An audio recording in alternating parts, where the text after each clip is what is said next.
Hello everyone y bienvenidos de regreso a su canal de YouTube y bienvenidos al video del día de hoy. Como pueden darse cuenta, el día de hoy estamos trabajando otra vez con los problemas numéricos asociados a lo que es los sistemas de conversión electromecánicos. Y en particular el día de hoy tenemos un ejercicio numérico relacionado a calcular parámetros asociados a un generador de corriente continua operando en forma de modo de generador. Y este es un problema sumamente sencillo, sumamente práctico, donde vamos a estar haciendo uso de lo que se conoce como el modelo circuital. Entonces, sin mayores retrasos, comencemos haciendo lectura de lo que es el enunciado de este problema, ¿no? Entonces nos dicen que un generador de corriente continua, suministra una potencia de 30 kilovatios de carga cuando el voltaje en terminales es de 300 voltios y esto lo hace a través de cables. La resistencia del cable es 50 miliohms. Si la resistencia al devanado de campo es 50 miliohms y la resistencia del devanado de la armadura es 40 miliohms, determinar, y tenemos aquí un set de preguntas. Determinar la corriente de carga, determinar la caída de voltaje en el cable,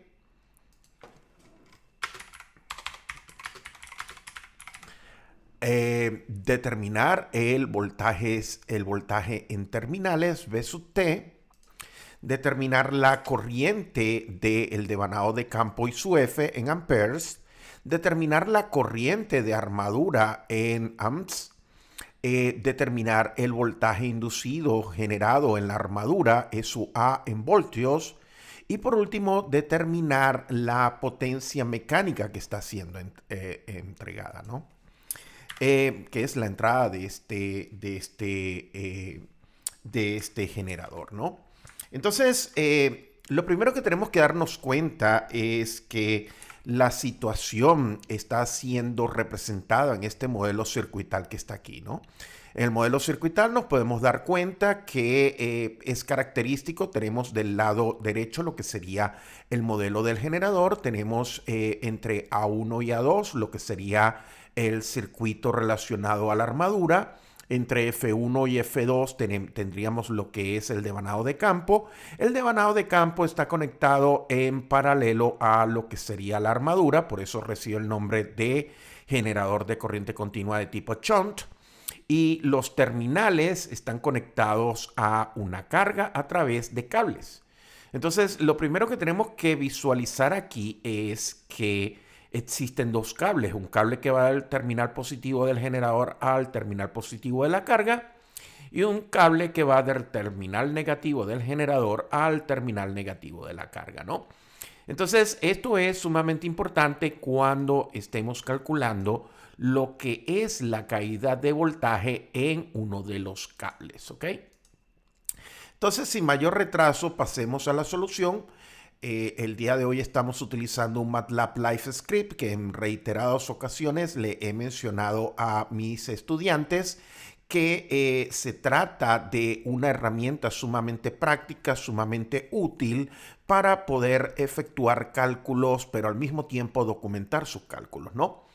Entonces la primera parte de este script, como pueden darse cuenta, es definir los valores de los parámetros de entrada. Tenemos la demanda de la carga, 30.000 vatios, el voltaje de la carga, que es numéricamente igual a 300 voltios, la resistencia del cable, que es 50 miliohms, la resistencia del devanado de campo, que es 50 ohmios, y finalmente tenemos la resistencia del devanado de la armadura, que como nos dicen aquí, son 40 miliohmios, ¿no? Lo que hemos hecho es ahora crear el modelo circuital donde estamos colocando todas las referencias, tanto de voltaje como de corriente. Nos podemos dar cuenta que la caída de voltaje en el cable En el conductor positivo va de positivo en el lado derecho al izquierdo, y la situación es inversa en el conductor de abajo, ¿no? El conductor negativo. Básicamente porque la corriente sale por el terminal positivo del generador y retorna al generador por el terminal negativo. Entonces el primer paso es básicamente calcular el valor de la corriente de carga. Y la corriente de carga puede ser calculada simplemente utilizando la identidad de potencia. Es decir, que la corriente de carga la podemos calcular como el cociente entre la potencia de carga y el voltaje de carga, ¿no? Conocemos que la potencia de carga, en este caso son 30.000 vatios, y el voltaje en terminales es 300, ¿no? Eso nos da que la corriente de carga, en este caso la corriente que está recibiendo este resistor aquí de 30 kilovatios, es básicamente 100 amperes. Paso siguiente, vamos a determinar la caída de tensión, la caída de voltaje en los terminales de este cable. Vamos a utilizar el cable del sentido positivo. Entonces lo que tenemos que hacer es básicamente utilizar la ley de Ohm, ¿no? Entonces la ley de Ohm sería que la corriente de carga, que es la misma corriente en terminales, es la que está generando la caída de voltaje en el resistor del cable.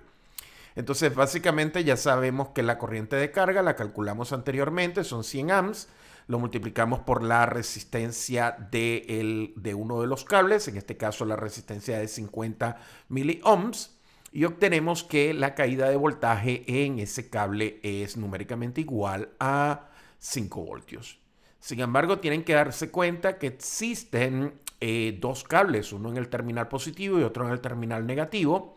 Y eso es de muy importante consideración cuando estamos calculando el voltaje en terminales.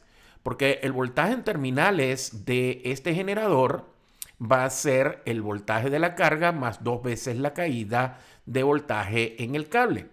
Entonces ya conocemos que el voltaje en el cable, la caída de voltaje son 5 voltios, por 2 daría 10. Y el voltaje de la carga eran 300. Por tanto, el voltaje en terminales es numéricamente igual a 310 voltios. Paso siguiente, proseguimos a el cálculo de lo que sería la corriente en el devanado de campo. La corriente del devanado de campo lo podemos hacer utilizando lo que sería la ley de Ohms. Básicamente lo que tenemos que hacer es dividir el voltaje en terminales entre la resistencia al devanado de campo. Y ya sabemos que el voltaje en terminales son 310 voltios porque lo calculamos en el paso anterior. Conocemos que la resistencia del devanado de campo, ya nos los habían dicho, que es 50 ohmios. Y fundamentalmente calculamos esa corriente y nos da 6.2 amperes. A partir de ahí podemos calcular ahora lo que sería la corriente de armadura. Porque la corriente de armadura va a venir dada por la ley de corrientes de Kirchhoff. En esencia, la ley lo que nos diría, aplicando la ley de corrientes, nos diría que la corriente de armadura va a ser la corriente en terminales más la corriente del devanado de campo. Entonces, eso es lo que tenemos escrito aquí. Tenemos la ecuación de corrientes de Kirchhoff y en este caso sabemos que la corriente que va por el devanado de campo ya la habíamos calculado, 6.2 amperes. La corriente que va en los terminales hacia la carga son básicamente 100 amps y eso nos da que la corriente de la armadura son 106.2 amps. Paso seguido, queremos determinar cuánto es el voltaje inducido dentro de lo que sería la armadura.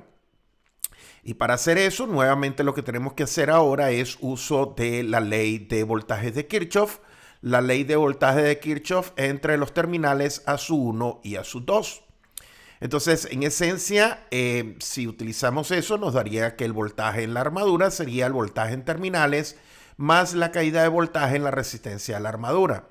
La resistencia de armadura ya la conocemos, tiene una resistencia de 40 mili. La corriente de la armadura es 106.2, que la calculamos anteriormente.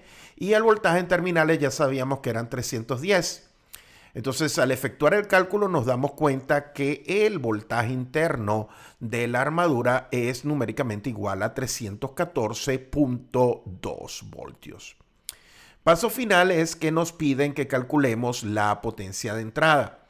Y la potencia de entrada la podemos calcular básicamente utilizando la potencia que se está disipando sobre la fuente de voltaje inducida interna SUA.